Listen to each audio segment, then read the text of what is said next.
오늘의 사회 이슈를 김민정 기자가 종합해드립니다. 오늘의 이슈 포커스입니다.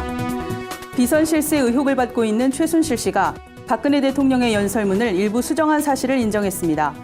현재 독일에서 잠적 중인 최 씨는 한 매체와의 인터뷰에서 대선 당시 대통령의 심경 고백에 도움을 주기 위해 연설문을 일부 수정했다고 밝혔습니다. 당선 초기 청와대 자료를 받아본 것도 시인했는데요. 하지만 인사 개입설과 미르 K스포츠재단 특혜 의혹, 차은택 씨의 재단 운영 농단 의혹 등은 전면 부인했습니다. 최 씨는 인터뷰에서 건강이 회복되면 용서를 고하고 죄가 있다면 받을 것은 달게 받겠다고 말했습니다. 한편 새누리당과 더불어민주당이 최순실 특검 도입을 추진키로 함에 따라 국회 통과 여부에 관심이 쏠리고 있습니다. 정부가 한때 중단됐던 한일 군사정보보호협정 체결 논의를 재개할 방침입니다. 이번 논의는 일본 측 제안에 의해 추진하게 된 것으로 알려졌습니다.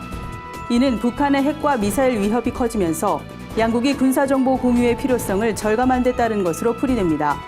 한일 양국은 지난 2012년에도 협정 체결을 시도했지만 밀실 추진 논란이 일면서 무산된 바 있습니다.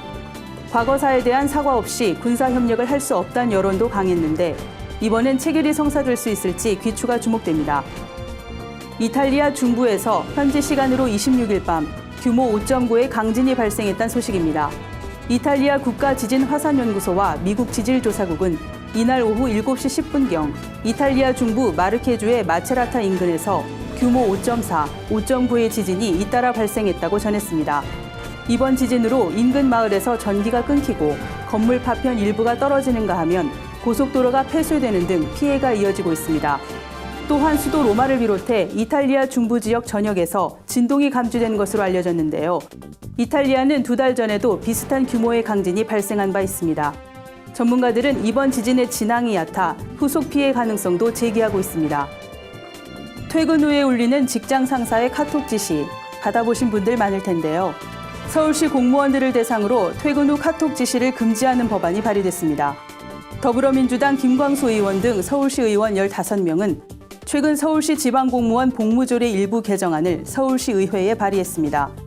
개정안에는 근무시간 이외 시간에 전화, 문자메시지, SNS를 이용한 업무 지시로 공무원의 사생활 자유를 침해하지 않도록 해야 한다는 내용이 담겼습니다. 최근 기업과 공공기관들 사이에서 퇴근 후 업무 카톡을 자제하는 움직임이 확산되고 있어 이번 개정안 논의에 관심이 모아집니다.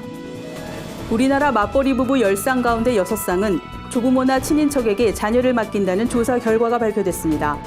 육아정책연구소의 보고서에 따르면 조부모와 친인척이 자녀를 돌본다고 응답한 비율은 전체 응답자의 63.6%에 달했습니다.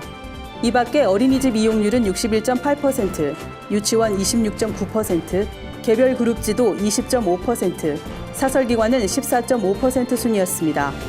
비용이 가장 많이 투입되는 서비스로는 민간 베이비시터로 월 평균 70.4만 원이 드는 것으로 조사됐는데 만족도는 5점 만점에 3.5점으로 가장 낮았습니다. 조부모와 친인척은 4.1점으로 만족도가 가장 높았으며 비용은 월 평균 43.7만 원인 것으로 나타났습니다. 구티비 뉴스 김민정입니다.